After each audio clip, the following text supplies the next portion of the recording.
Hello and welcome to the Ice Guys, brought to you by the National Hockey Now Network. This is the show that takes you into the world of the National Hockey League. Every game, every day, from a betting perspective.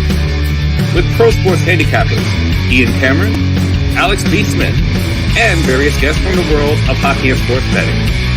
And now, here's your host, Ian Cameron.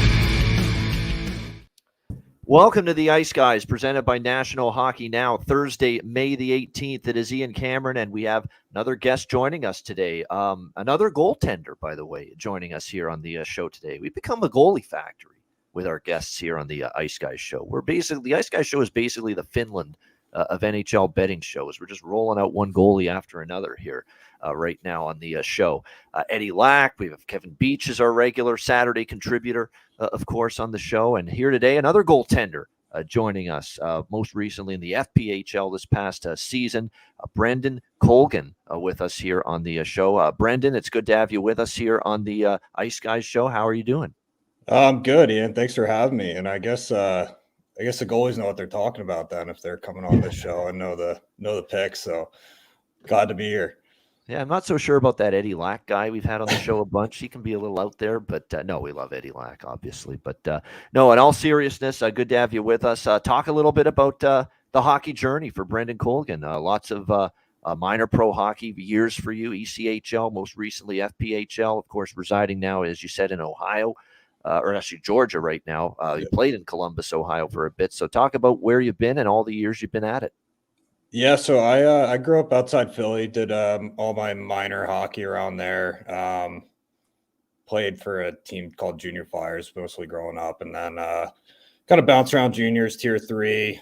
Went to a local college in PA right outside Philly, Westchester University, just club hockey, and then won a championship there in our division. I think it was sophomore year, and then I decided maybe keep things rolling. And then, went up. Last year was my first year. I couldn't play because of COVID the year before. So went from playing in the Fed up to the SPHL, back down to the Fed, back up to SPHL, up to the East Coast, had a stint there. And then, made my way back down to the Federal Prospects Hockey League. So it's been quite a journey, but I find myself here in Columbus now, which I love. Love the weather here versus, we'll say upstate New York. I'll tell you that. Difficult. Upstate Western New York or Georgia? Better weather. What could it be? What could possibly be more fucking enjoyable? Tough decision. Tough call there.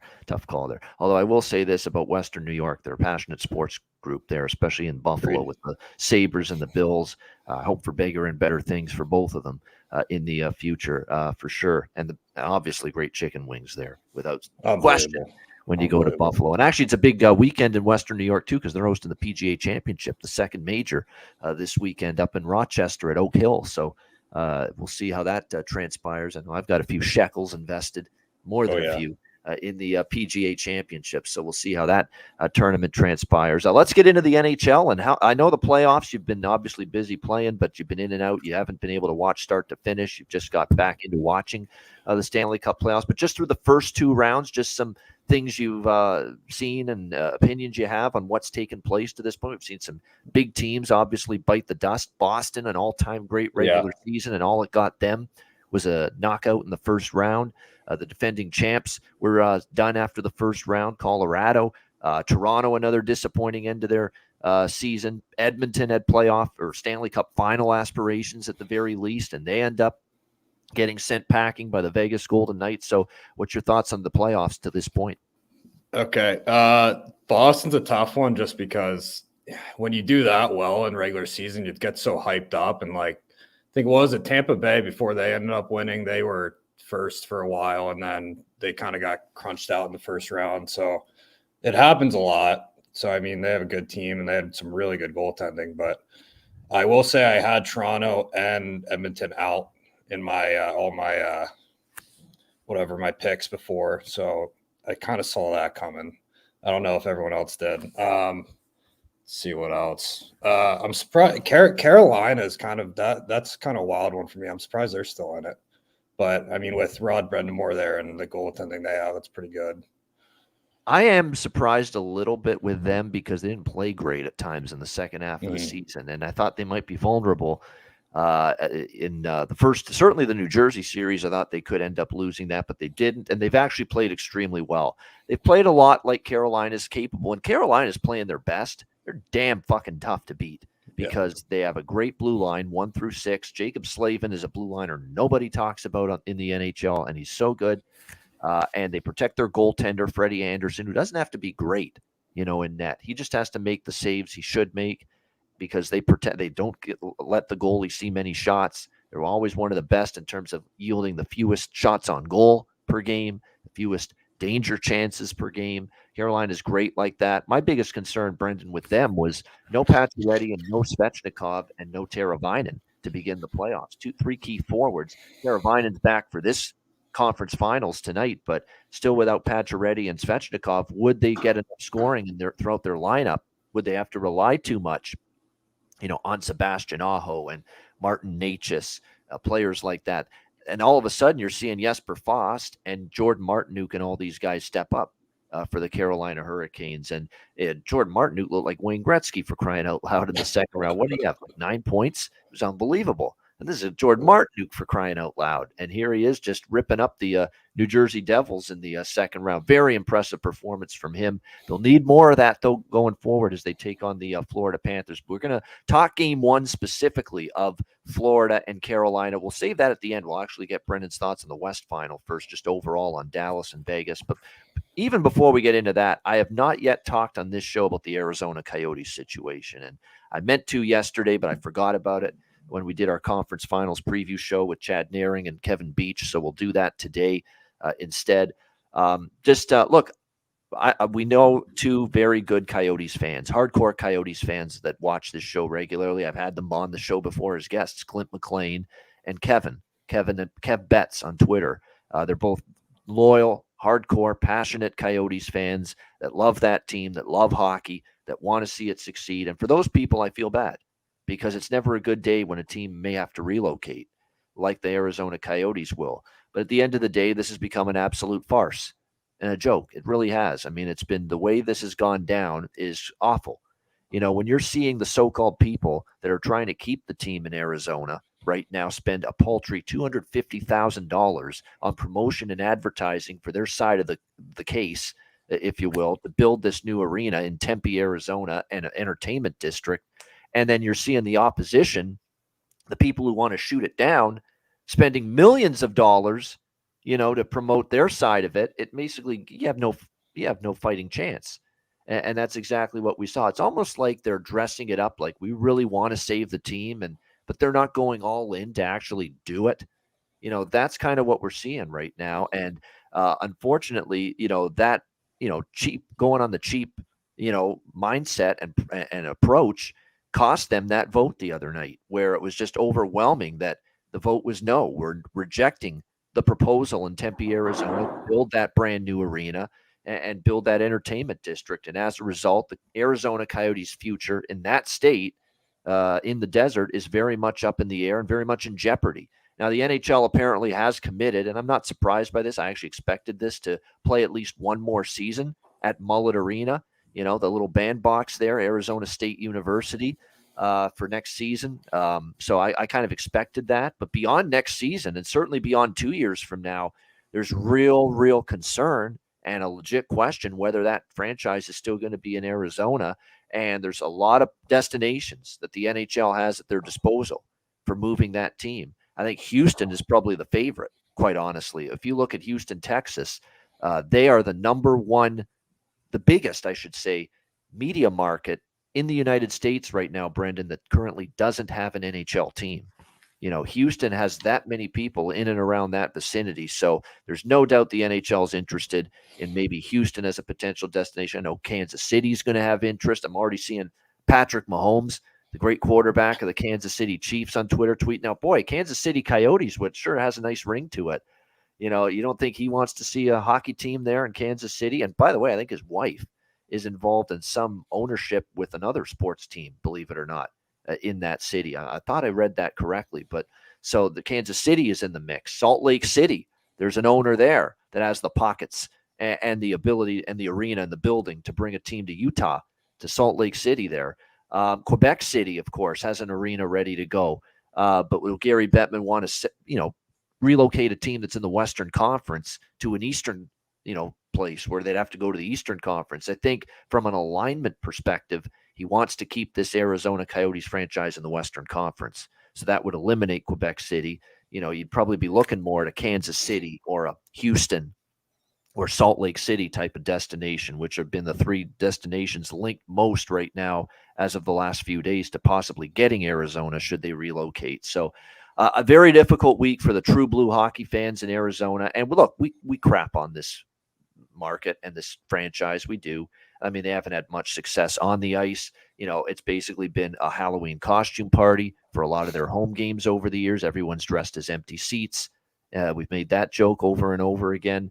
But for the few that are actually love this team, and we know two people, Clint and Kevin specifically, that love this team, it's a sad week. It's a sad few days here, knowing there's a very real possibility this team might be leaving the state. And for those people, I feel bad. Brendan, what do you think of that whole situation? I mean, it sucks because I feel like Arizona and like the Coyotes are making pretty big strides to keep it there. Like everyone wanted to keep the team in Arizona, and like I think there's a lot of opportunity there with Tempe or like I forget what was it was in Phoenix originally, right? Correct. It was in Phoenix. Yeah, they shared America West Arena with the Phoenix Suns way back in the beginning when they moved from Winnipeg, in the late 90s. And then they decided, hey, it's an older arena, or the Suns were going to get a new arena. They gave the Coyotes, they had to move them somewhere else. And they ended up going to Glendale, Gila River Arena, which is where they had been for many years. Then the lease runs out, and now they've got no new building that they can go to. So they had to stick them in Arizona State last year, that little dump of an arena there. And now they've got to find a way to get a new building, and they're still waiting. And they thought this was going to be their opportunity.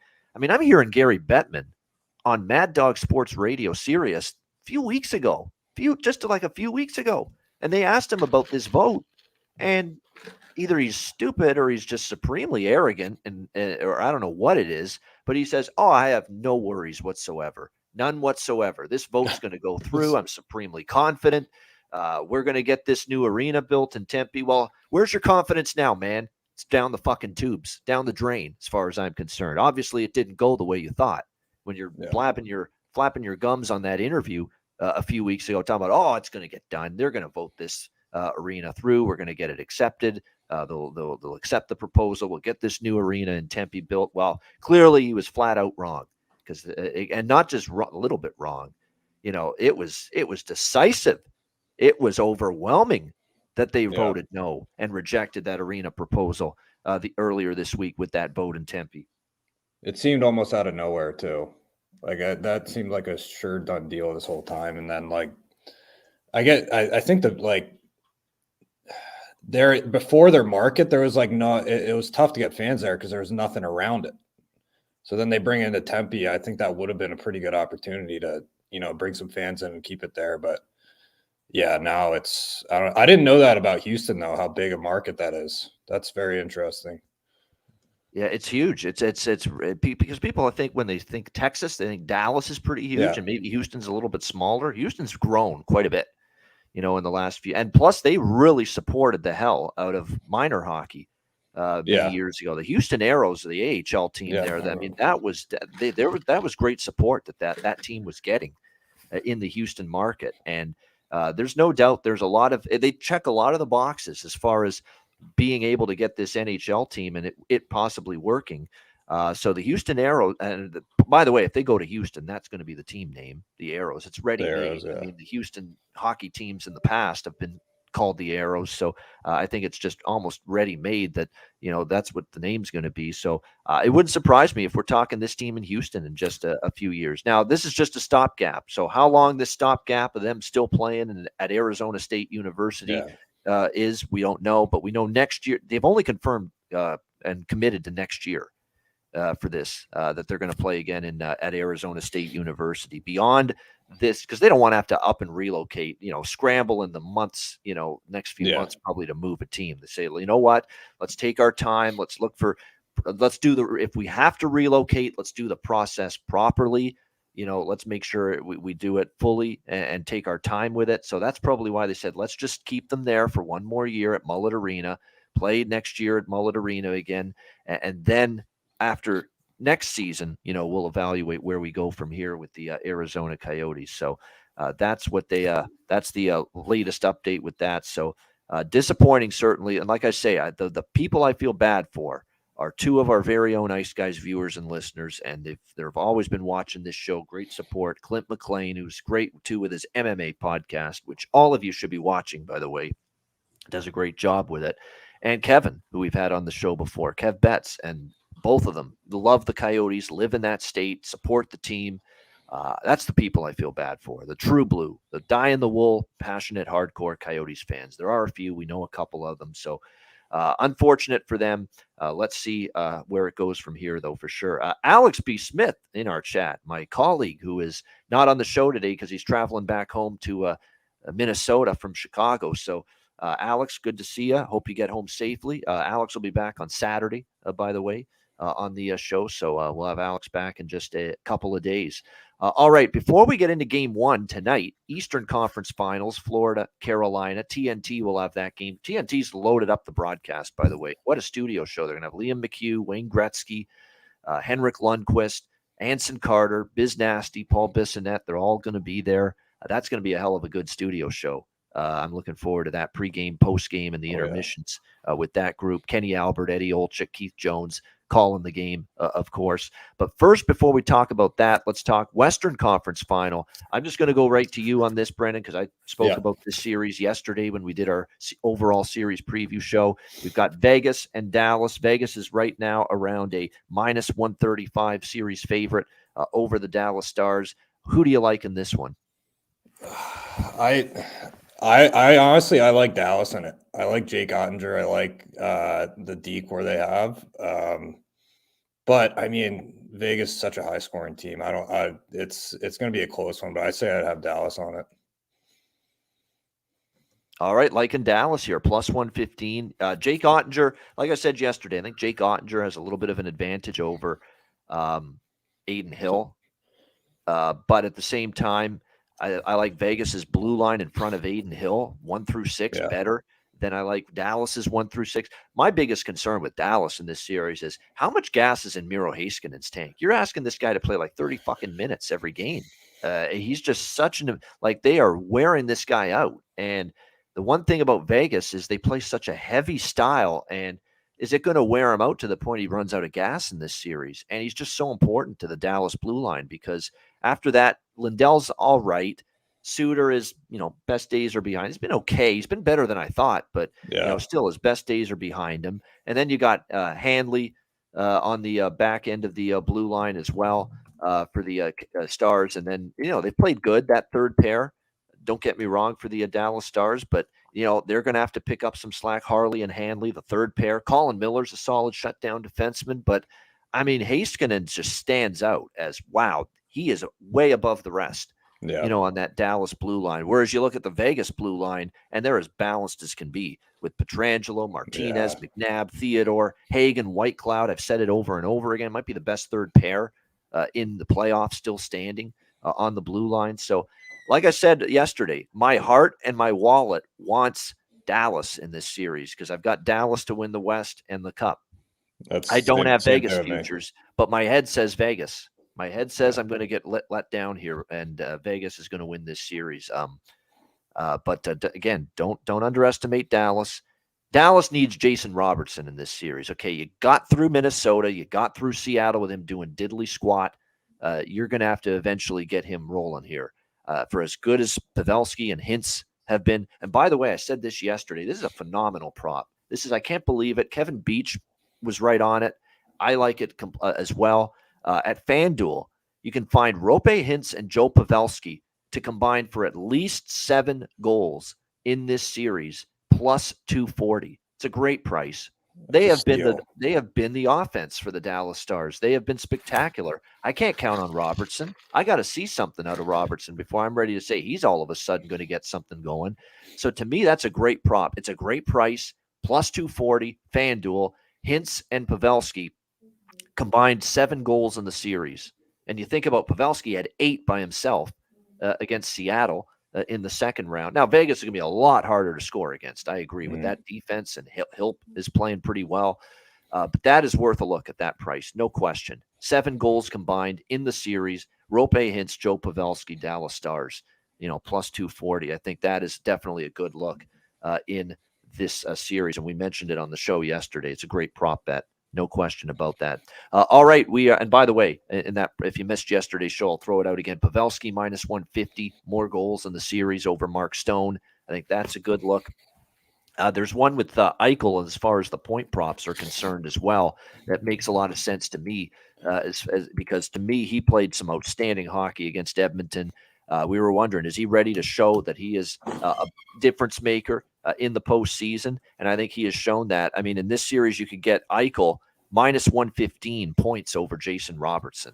Jason Robertson's just in a slump. So, yeah, if you were talking about setting this prop based on the regular season, you'd probably want to take Jason Robertson. But we're talking about playoff production, playoff performance. Jack Eichel minus 115 over Jason Robertson, more points in this series. I'm on Eichel in this series. Eichel's been more impactful in this series. And then that being said, while I like Eichel points over Jason Robertson, it's very interesting because I'm on that bet with Eichel more points than Robertson at minus 115, but I'm actually going against him in the goals market in this series. I've taken Rope Hintz at minus 110, even money over Jack Eichel for most goals in the series. So it's very interesting how I've played it. I'm on Eichel, more points than Robertson, but I went against Eichel, more goals Hintz over Eichel in this series. Because Eichel's one of those players, it's not all about goals for him. It's about points. It's about facilitating. It's about setting up his line mates. So those are 2 props that I also looked at as well for the Dallas and Vegas Western Conference Finals series. All right, we will be back in just a moment. We'll talk Eastern Conference Finals, Game 1 tonight. Florida, Carolina. Hit the like button if you're watching on YouTube, and a shout out to our podcast listeners as well. Back to talk Game 1, Eastern Final, Florida, Carolina, right after we hear from Gramco. Support for the Ice Guys is brought to you by Gramco. Whether you or your team's game is on the field, screen, racetrack, court, or the ice, Gramco is for the game. Grown by farmers who spent years developing premium hemp genetics, Gramco provides customers with consistent quality Delta 8 THC products ready for any occasion. Gramco currently offers numerous Delta 8 products, including vape cartridges, disposable vapes, pre-rolls, gummies, wake and bake coffee, and more. Gramco offers an enjoyable, legal high delivered discreetly and directly to you. Gramco is also available at many American retailers as well. You can get the best Delta 8 cannabis products on the market shipped quickly and discreetly from Gramco. And if you visit www.thegramco.com, use promo code ICEGUYS, you will get 20% off of every order, and any order that's on the site over $50 will be shipped free with standard shipping. So live elevated with Gramco and check out their wonderful Delta 8 products today.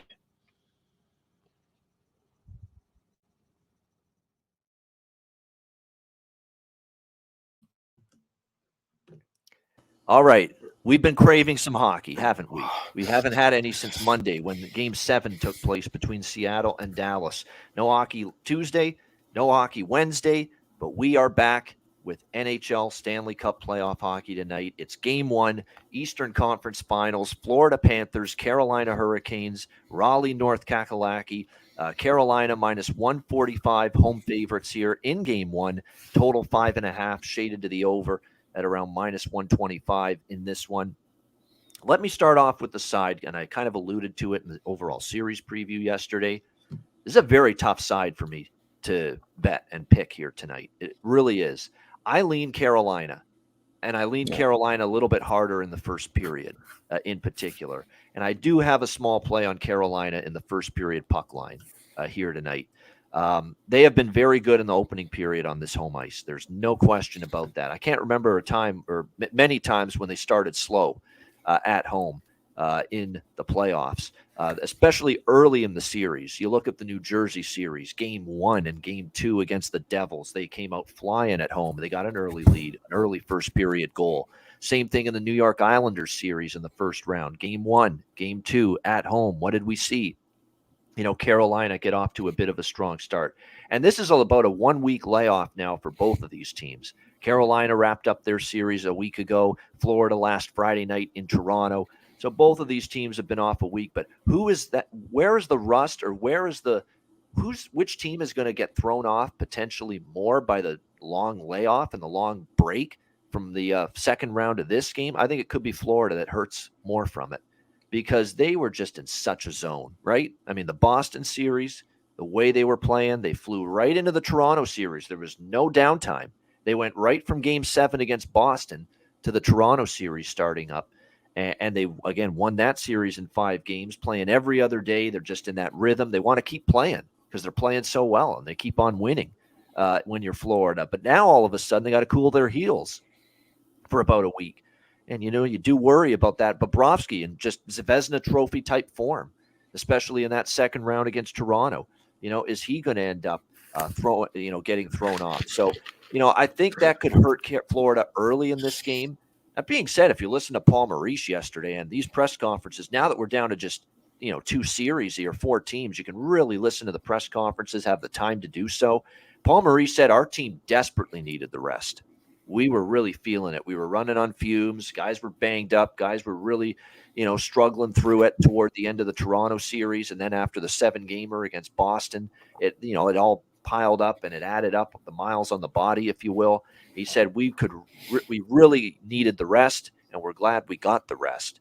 So if you listen to Paul Maurice say that, maybe it makes you think Florida's going to be flying tonight, and the rest is really going to be a good thing for them after everything they went through.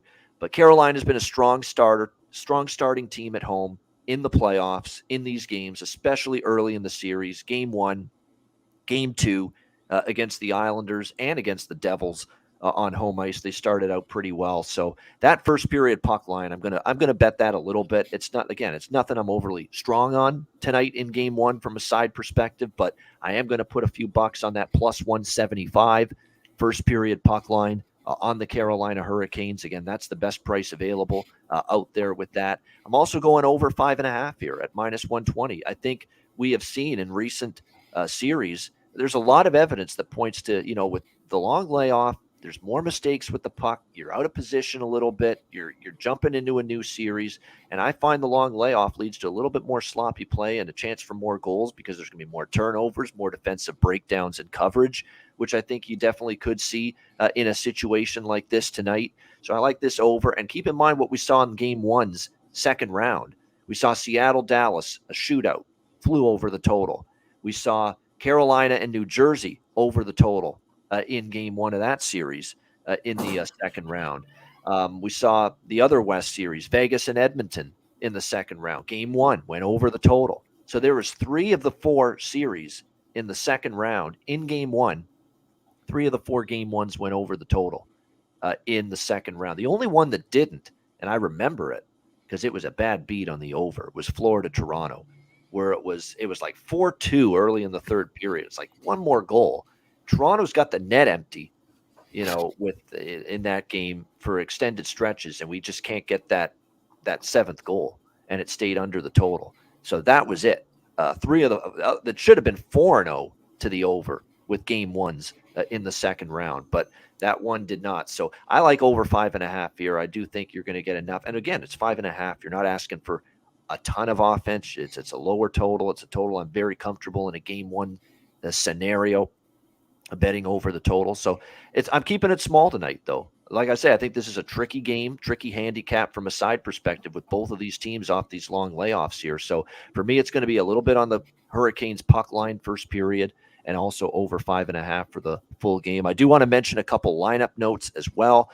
First of all, for the Florida Panthers, a lot of the lineup they had out there for the second round is back, with one exception. Zach Dalpe is going to be out, and Ryan Lomberg, who we have not seen since the Boston Bruins series in the first round, he will be back on that fourth line with Eric Stahl and Colin White.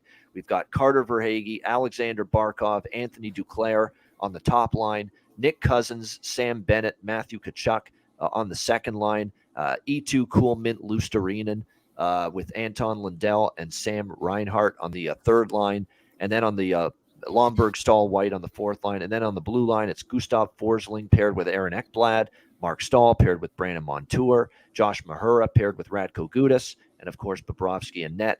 For Carolina, their lineup combinations look like this: Stefan Nason with Sebastian Aho and Seth Jarvis on the top line, Jordan Martinook, Jesperi Kotkaniemi, Jesper Fast on the second line. The return is Teuvo Teravainen. That is the one change from the last round. Teuvo Teravainen is back.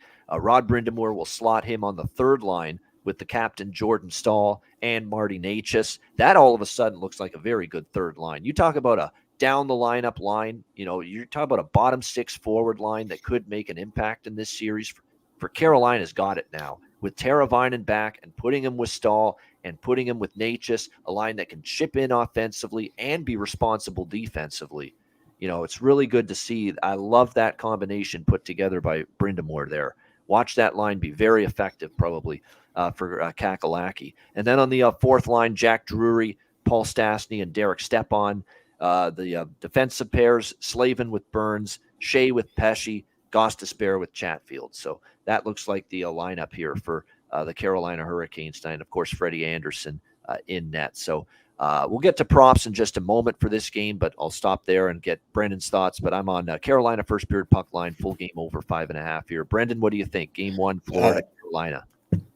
I think Carolina has it, but then you're reading off. I mean, again, I came in here late. You're reading off the decor for Florida for the Panthers, and that's a big decor.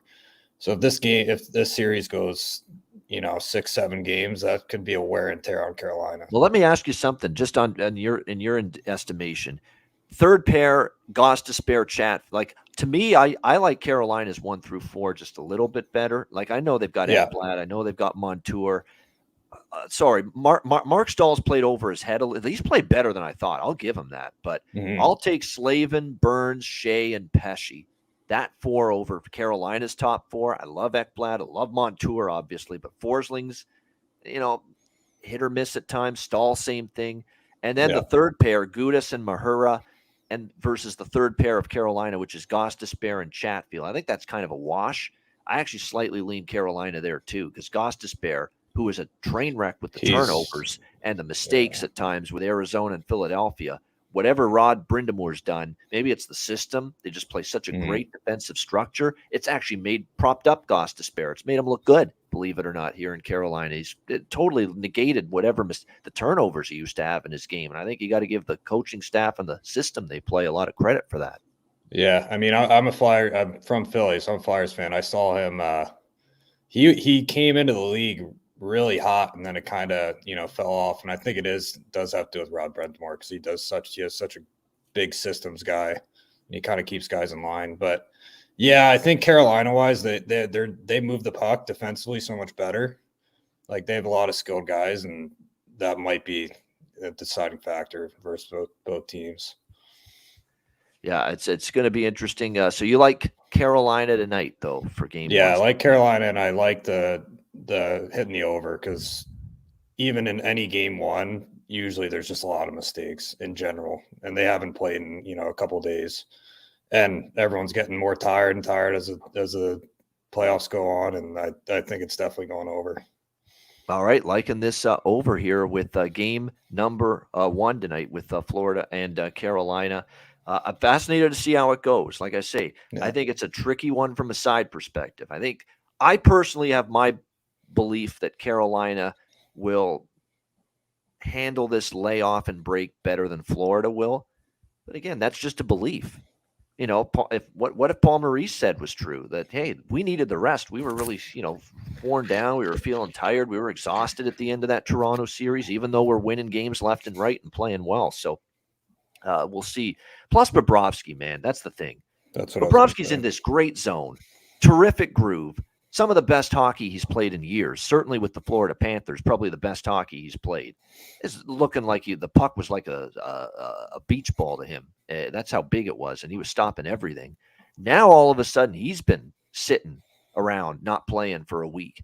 That's concerning to me about goalie Bob here tonight in this game, is that, it's been long enough that he might be out of his playing rhythm a little bit and maybe not at his best. And he might get it back, but I don't know if it'll be there tonight in game one. Maybe it's going to be a little bit of an off night for him. And then game 2, he starts to pick up his level back to where it was in the Toronto series and earlier in the playoffs. So it's a fascinating game. No question about that. As far as player props go tonight, Verhaeghe certainly is one I'm interested in for Florida. It seems like when they win, he's has a hand in it. I think both Sams are good candidates for goal props and point props tonight, and shots on goal props for that matter for Florida, because this is going to be a series of 2 tenacious forechecking teams. They really are, both of them. Florida's become one of those teams. Carolina's always been one of those teams. So you need players that are going to go to the blue paint, players that are going to go to the goal crease, players that are going to crash the net and go to the traffic areas right in front of the goaltender to score goals. And I'll tell you who does that for Florida: Bennett and Reinhart. They have been doing that for this team. Tkachuk, obviously, but Tkachuk went cold offensively in the Toronto series. Let's see if he picks it up. You can bet Tkachuk if you want, but I just think there's better value on Bennett and Reinhart for Florida tonight, maybe to find the back of the net. No question about that. We'll have to wait and see on that. But and then on the Carolina side, when I look at them, there's just so many different players that can beat you. Aho is always worth a look because he's been good. But I say anybody on that second line, Martin, Kotkaniemi, and Fost, they played phenomenal and so impactful offensively against New Jersey. There's great value on those 3 guys right now as far as goal props and point props at the moment. Martin, we don't expect the production he gave against New Jersey. I mean, we expect him to cool off just a little bit. Obviously, he's scoring at a freaking Wayne Gretzky pace, in that New Jersey series, which was insane. But, he still showed me enough that, I think he can make a positive impact in this series. Absolutely. With Kotkaniemi and Fost. Teravainen with Stahl and Natchez. Marty Natchez is someone that I trust in playoff games to step up his game and perform. Look at what he did against New Jersey. 3 goals and 3 points in the last 4 games for the Devils. So, Marty Natchez prop is always something that's going to appeal to me as someone that's a big fan of his game and how much he's improved this season for the Hurricanes. So there's a few props that I'm looking at. If you're going to throw together some kind of, and I'm going to do this throughout the conference finals and the Stanley Cup final too, take a shot with some of these same game parlay shots on goal props. You put one team on one prop and the other team on the other. So for Florida, you could probably put, Bennett and Montour and Tkachuk, players like that on a shots on goal player prop, parlay prop for Florida. For Carolina, I'd probably go with Aho, Natchez, Brent Burns, players like that. Put them together in a same game parlay prop over shots on goal. And by the way, we have 2 teams that, as far as shots on goal taken, 2 of the leading teams in that category. Florida always fired a lot of shots on goal this season. Carolina, the same thing. So you've got 2 teams that pepper the opposing goalie quite a bit with shots. So this is definitely one of those series where it could be worth your while to be looking at shots on goal parlays. Do a Carolina player parlay with shots on goal tonight and a Florida one, and see if you can. I'm definitely going to put one together for each team here tonight, not only in game 1, but throughout the series as well. All right, great stuff. That is game 1, Eastern Conference Finals, Florida, Carolina.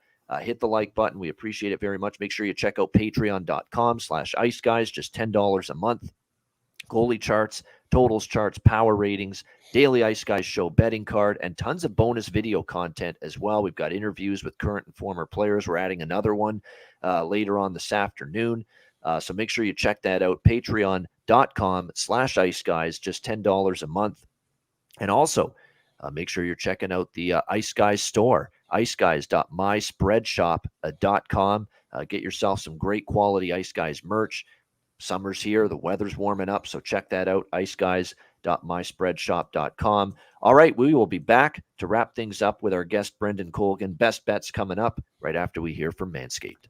Support for the Ice Guys is brought to you by Manscaped, who is the best in men's below-the-waist grooming. Their products are precision-engineered tools for your family jewels. Manscaped's Performance Package, the ultimate men's hygiene bundle. Join over 7 million men worldwide who trust Manscaped with this exclusive offer for you, 20% off and free worldwide shipping with the promo code ICEGUYS. That's promo code ICEGUYS at manscaped.com.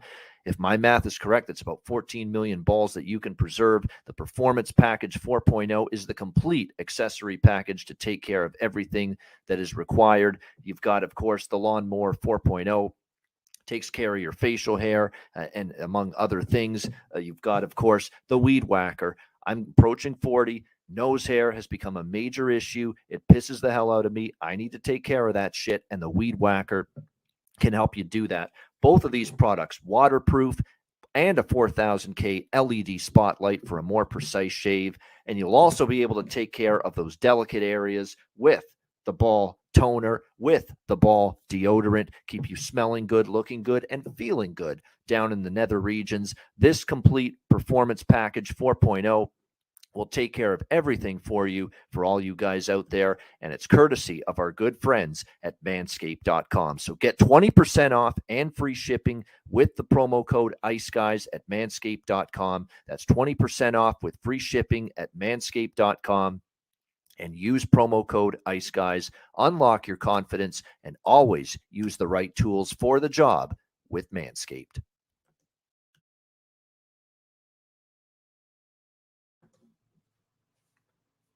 All right, time for best bets to wrap it up. Brendan, what do you like most? Carolina, you like Carolina to win? You like the over? Which one do you like more? I like the over. I think that's going to hit no matter what. I think that's a pretty good play. I do like Carolina, but if I had to put all my money on it, I would do the over. All right, you're reading my mail because that's about where I'm going to go in a second. Yes, so Florida, Carolina, over 5.5, minus a 125 at DraftKings is probably the best you can get right now with that. There are a couple books that have 6s, but still the majority have 5.5. So make sure you shop around. And yeah, that's my best bet too. Florida, Carolina, over 5.5, minus 125. I also have a smaller play on the Canes puck line first period, but I prefer that that full game overlook, over 5.5 with Florida and Carolina. That is going to be my best bet here for this game one in the Eastern Conference Finals. All right, great stuff. Brendan, great job. I hope you enjoyed it. Thanks for joining us on the show, and enjoy the conference finals now that you're finally going to have some time to watch them. Yeah. Hey, thank you for having me in. This was awesome. And then we got a lot of guys that bet on our team, so I let them know that I was coming on, and yeah, this is really cool stuff you're doing, so I appreciate it. Yeah, absolutely. And yeah, let everybody know if you're into betting, and especially NHL betting, there's no better show than this one. I'm not saying that because I host it, but nobody breaks down every game throughout the season, like every single game, man. Regular season and playoffs. We've been here every game. We break it down all season. We don't miss a game. We don't miss a day. We're on 7 days a week during the season, Saturday and Sunday too. No days off. That's the motto when it comes to the Ice Guys. So yeah, tell your friends that this is the best damn NHL betting show there is. No question about that. The most profitable too. And don't forget our betcasts. I do want to mention that before we end the show here. We have scheduled at least our first two betcasts for the conference finals. Our first one is going to be next Wednesday. So that's May the 24th. Next Wednesday, 8 p.m. Eastern time. It'll be game 4 of this series, the Eastern Conference Finals between Carolina and Florida. So game 4, Eastern Conference Finals, Carolina, Florida. It'll be next Wednesday, May 24th, 8 p.m. Eastern. And then we will have our everyone's been asking for a Saturday betcast. We're going to have one next Saturday, May the 27th. All right, 8 p.m. Eastern time, which would be game 5 of the Western Conference Finals between Dallas and Vegas. Okay, game 5, Saturday, May the 27th. So there you go. Our 2 betcasts next week. Wednesday, May 24th, Saturday, May 27th. I know Tuesday has been our normal day, but we didn't want to have the same series. All right, for both of our betcasts next week. Because if we did Tuesday, it would be Dallas, Vegas. And if we did Saturday, it would be Dallas, Vegas again. We wanted to give you one game from Carolina, Florida, one game from Dallas, Vegas. So that's why we scheduled it that way. So next Wednesday, it'll be Carolina, Florida, game 4, 8 p.m. Eastern. And then next Saturday, May 27th, it'll be game 5, Vegas, Dallas. We're going to have egg on our face if it's a fucking sweep with Vegas, Dallas, and it goes 4 straight for either Vegas or Dallas. But I don't expect that. I'd be shocked beyond belief if that series is a sweep. So I feel very confident we will have a game 5 with Vegas and Dallas on Saturday, May 27th. So there you go. Those are our 2 betcasts next week. Looking forward to them for sure. Great stuff. Again, check out patreon.com/Ice Guys. And a reminder, the Ice Guys is live Monday to Friday, 2 p.m. Eastern, Saturdays at noon Eastern. And if you can't watch the show live, download the Ice Guys podcast in audio form on all major podcast platforms: Google Podcasts, Apple Podcasts, Spotify, Stitcher, iHeartRadio, Amazon Music, and more. Download the Ice Guys podcast when you can't watch the show live. For our special guest, Breandan Colgan, I'm Ian Cameron. Have a great Thursday. Enjoy Game 1 of the Eastern Conference Finals, and we will be back tomorrow on Friday for another edition of the Ice Guys presented by National Hockey Now.